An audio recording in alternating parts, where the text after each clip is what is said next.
Kecantikan akan berkurang, pangkat dan jabatan akan sampai kepada batasnya.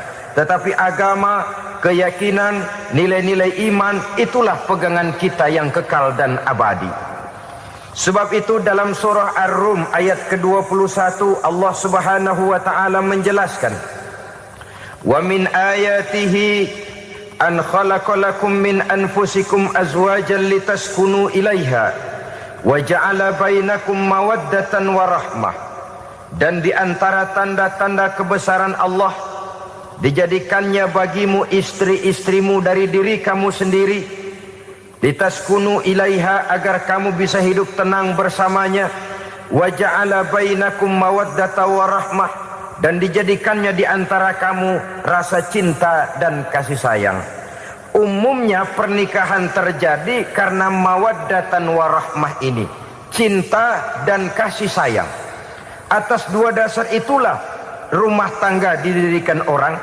Atas dasar itulah seorang laki-laki dan seorang perempuan memadu janji untuk membagi suka dan duka dalam hidup ini secara bersama-sama. Namun kalau kita renungi ayat ini, Allah tidak hanya menjadikan cinta, tapi Allah juga menjadikan kasih sayang. Apa bedanya cinta dan kasih sayang? Apa bedanya mawaddatan warahmah ini? Saudara, mawaddah yang artinya cinta, itu sasarannya biasanya adalah jasmani, kecenderungan biologis. Itu akan berakhir. Orang yang mendirikan rumah tangga cuma karena kecenderungan biologis, cuma karena rasa cinta semata-mata, cinta biasanya terkait kepada keindahan. Betul apa benar? Biasanya orang mudah jatuh cinta kepada sesuatu yang punya nilai keindahan. Makanya anak muda jarang yang jatuh cinta sama nenek-nenek. Cinta selalu memandang segi keindahannya. Ini yang namanya mawaddah. Allah tidak mengingkari itu, silakan. Bahwa manusia secara naluri senang kepada serba keindahan, wajar-wajar saja. Tetapi tidak cuma mawaddah, Allah juga menciptakan rahmah, kasih sayang. Mawaddah mungkin ada akhirnya, tapi rahmah tidak akan pernah ada akhirnya. Kalau mawaddah adalah berkecenderungan kepada biologis, jasmaniah, maka rahmah kecenderungan kepada nilai-nilai rohani, kepribadian, kejiwaan, dan lain sebagainya. Dikala pernikahan di bawah umur 40 tahun, mungkin masih banyak mawaddahnya, rasa cintanya. Tapi 40 bahkan 50 tahun ke atas, rasanya orang berumah tangga kalau sudah 50 tahun ke atas itu lebih banyak kasih sayangnya ketimbang cinta-cintaannya. Kalau satu rumah tangga hanya didirikan atas dasar mawaddah saja, atas dasar cinta saja, padahal cinta itu terpaut kepada hal-hal keindahan, keindahan satu saat akan menurun. Ya tentu sebagaimana yang kita maklum bersama-sama, belum punya anak memang cantik. Sudah punya anak, kecantikan mulai menurun. Punya anak 2, kulit mulai mengkerut. Punya anak 3, onderdil mulai dol. Punya anak 4, apalagi tidak pandai merawat diri, persis dompet tanggung bulan. Kalau rumah tangga didasarkan kepada rupa yang cantik saja, cinta akan bisa berpindah, paling tidak akan berkurang nilainya. Sebab itu Allah tidak hanya menyediakan mawaddah warahmah, dijadikannya di hatimu itu tidak cuma sekedar cinta, tapi juga kasih sayang. Nah, kasih sayang inilah apabila berakar dan berurat dari nilai-nilai keagamaan yang akan menopang jalinan rumah tangga bahagia, mengukuhkan usaha untuk mencapai mardhatillah atau keridhaan daripada Allah Subhanahu wa taala. Dengan demikian, berumah tangga bukan tujuan. Ini kalau kita lihat dari segi agama. Berumah tangga cuma alat untuk mencapai mardhatillah, keridhaan daripada Allah. Seorang suami yang pergi pagi pulang sore peras keringat banting tulang mencari nafkah untuk menghidupi keluarganya, kalau niatnya untuk mardotillah maka pergi usahanya adalah ibadah. Sementara si suami pergi berusaha, istri di rumah mendoakan suaminya, itu juga merupakan bagian daripada ibadah. Marilah kita biasakan membina satu rumah tangga untuk mencapai keridhaan daripada Allah Subhanahu wa ta'ala. Ini motif dasarnya. Karena itu Rasul Anas bin Malik pernah bercerita, bertahun-tahun saya membantu di rumah tangga Rasul. Selama tahun-tahun yang panjang saya membantu di rumah tangga beliau itu, kata Anas bin Malik, belum pernah kok saya mendengar kata-kata kasar, keras, membentak-bentak. Belum pernah saya melihat ada piring terbang, sandal melayang, ada penggorengan nitir di atas. Belum pernah, padahal tahun-tahun yang panjang sudah saya lalui. Itu rumah tangga Rasul. Istrinya lebih dari satu, tapi tenang, ayem, adem. Walaupun gosip selalu ada. Ini loh ya, namanya hidup berumah tangga. Jangankan rumah tangga kita manusia biasa, rumah tangga Rasul pun tidak luput dari gosip yang kita kenal dengan hadisul ifki itu. Itu sampai tercatat dalam sejarah. Tetapi yang jelas, dengan istri yang lebih dari satu, rumah tangganya tenang, tentram, adem. Kita di rumah tangga istri satu, seminggu 7 hari, berantemnya 6 hari. Cuma 1 hari gencatan senjata. Saudara hadirin yang saya muliakan, kalau tujuan rumah tangga adalah mardotillah, apa ciri dari suami istri yang menegakkan rumah tangga untuk mencapai ridho Allah itu? Pertama, sepasang suami istri yang membina rumah tangga semata-mata untuk mencapai keridhaan Allah, cirinya yang pertama, bersyukur apabila beroleh nikmat. Ini ciri yang pertama. Bersyukur kepada Allah, kepada sesama berterima kasih. Suami berterima kasih kepada istri, bertahun-tahun didampingi hidupnya, dicucinya pakaiannya, dimasaknya makanannya. Tidak istri mengeluh walau hidup lebih banyak kurangnya daripada cukupnya. Suami pandai berterima kasih kepada istrinya. Sementara istri pun bisa berterima kasih kepada suaminya. Bertahun-tahun suami peras keringat, banting tulang mencari nafkah, menjadi palang dada terdepan apabila ada masalah-masalah yang besar. Kedua-duanya lalu punya timbangan. Nah inilah ya, saya pesan kepada suami, kepada para suami, kepada para istri, supaya di rumah ada timbangan. Perlunya apa? Kalau pada satu saat istri kita salah, suami cepat-cepat ambil timbangan, lalu ditimbang mana yang lebih berat, salahnya atau dosanya, benarnya atau kesalahannya. Ini istri saya jasanya begini, begini, begini, lalu jasanya begini, begini, salahnya ini, mana yang lebih besar, jasanya atau salahnya? Dengan adanya timbangan, maka keputusan akan objektif. Tapi kalau timbangannya emosi, salah sedikit saja sudah main bentak, main usir, akhirnya keputusan akan mendatangkan kerugian. Sebaliknya, kalau suami yang salah, istri ambil timbangan, ditimbang mana lebih besar, jasanya atau salahnya. Jangan sampai nanti terjadi pepatah, panas setahun habis dihapus oleh hujan 1 hari. Jasa istri yang puluhan tahun hapus oleh kesalahannya yang sedikit. Atau jasa suami yang bertahun-tahun hapus oleh kesalahannya yang sebenarnya tidak seberapa. Akibat apa itu terjadi? Karena tidak adanya timbangan.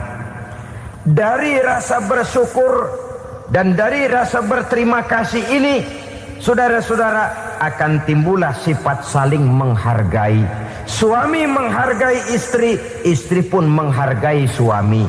Istiqomah, dikasih uang 5.000 senyum, dikasih uang 500 senyum. Itu namanya istri yang pandai bersyukur. Kalau tidak 5.000 nyengir. 500 manyun. Tahu manyun? Kayak bemok nyari setoran, monyong saja.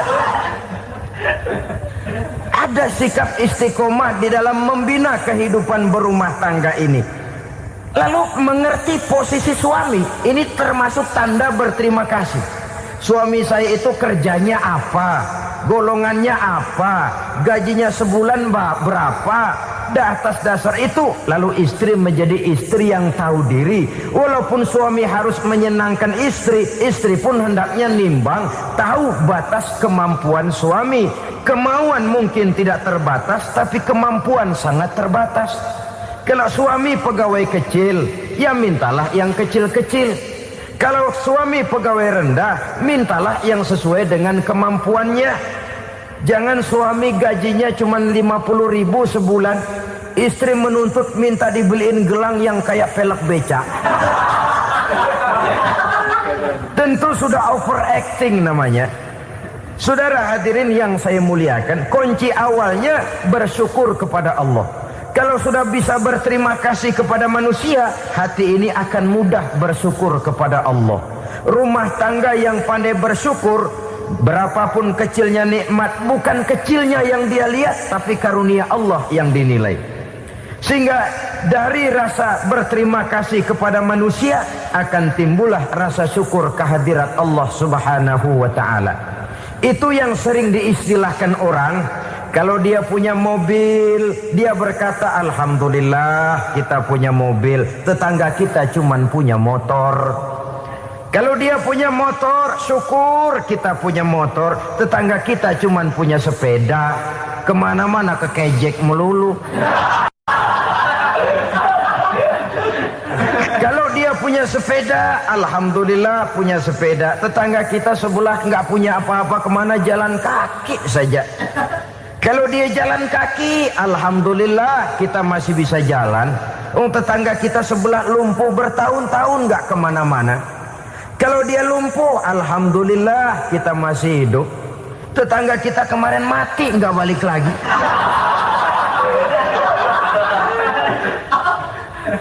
Lalu akan timbul rasa syukur.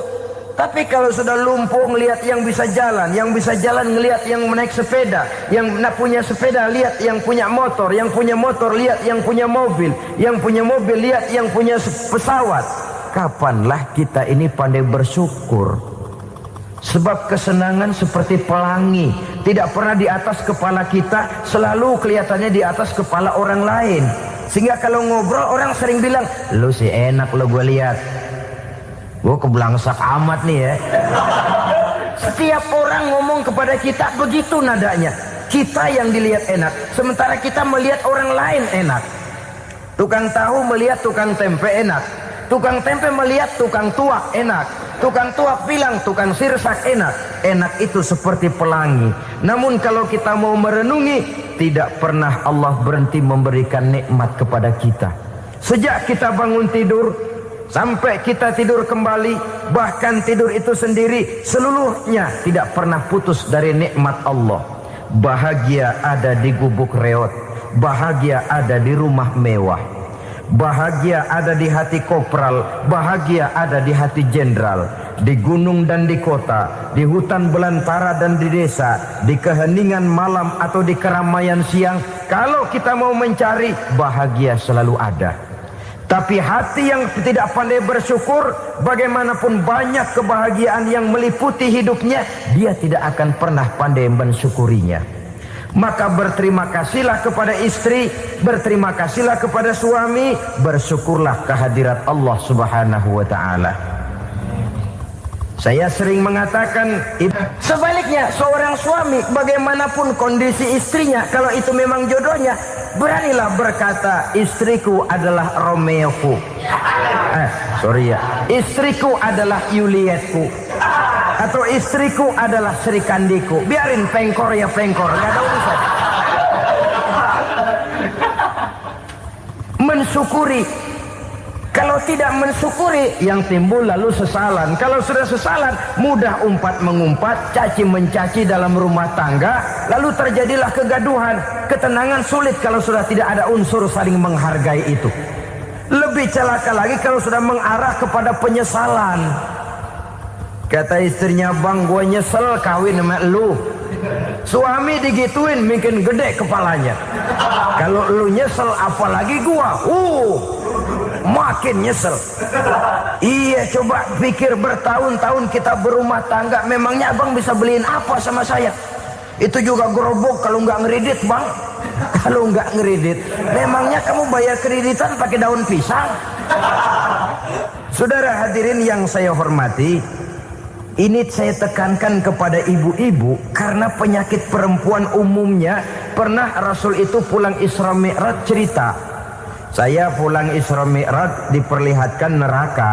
Neraka ya Rasul? Lalu bagaimana? Saya lihat kok isinya kebanyakan perempuan. Perempuan.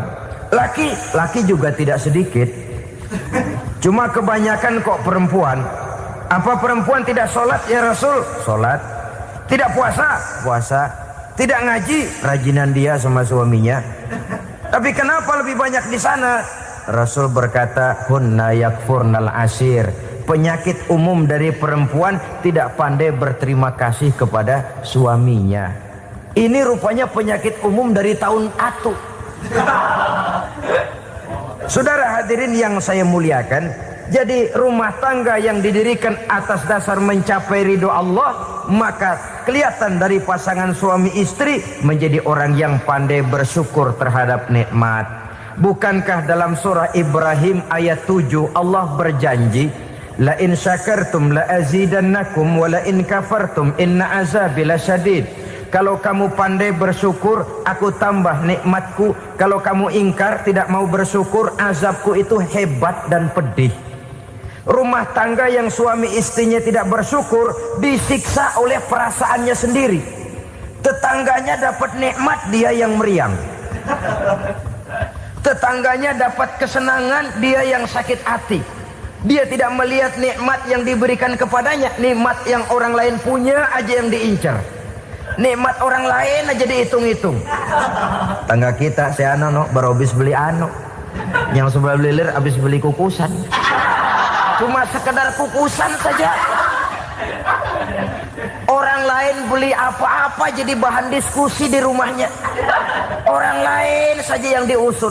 Timbul dendam kesumatnya, timbul hasutnya. Dia tidak bersyukur dengan nikmat yang ada dalam rumah tangganya. Isi rumah tangga semacam itu disiksa oleh perasaan hasutnya sendiri. Jauh dari kebahagiaan, kering hatinya, miskin jiwanya, merana batinnya. Kalau sudah ke sana, jauhlah rumah tangga dari pantulan sinar kebahagiaan. Saudara-saudara, kita lihat rumah tangga Rasul. Dari rumah yang kecil, dari tempat tidur yang sarapnya kain kasar, separuh jadi selimut lagi, keluar ucapan baiti jannati. Kenapa? Beliau orang yang pandai bersyukur kepada Allah, bisa berterima kasih kepada istri-istrinya, dan istrinya pun pandai berterima kasih kepada Rasul dan bersyukur kehadirat Allah Subhanahu wa ta'ala. Maka nikmat lalu bertambah. Makin kita syukuri nikmat, makin tambah itu. La azidannakum, janji Allah, pasti aku tambah nikmatku kepadamu jikalau kamu pandai mensyukurinya. Tapi kalau kamu ingkar, tidak pandai bersyukur, awas, nikmat bisa berubah menjadi azab kalau kita tidak pandai-pandai mensyukurinya. Jadi cirinya yang pertama, rumah tangga bahagia itu apabila suami istri pandai bersyukur terhadap nikmat yang diberikan oleh Allah Subhanahu wa ta'ala. Satu. Cirinya yang kedua, rumah tangga yang berdasarkan untuk mardhatillah, mencapai keredoan Allah, sabar apabila mendapat cobaan. Namanya orang berumah tangga itu persis berlayar di lautan. Suami istri adalah dua orang yang memegang kemudi. Kalau berlayar ombak tenang, angin bertiup sepoi-sepoi basah, lalu bila malam datang bulan bersinar, bintang gemintang gemerlapan, berlayar memang nikmat. Tapi satu saat angin puting beliung bertiup, gelombang menggunung, halilintar menyambar, kemudian petir berkilat. Kalau pada saat itu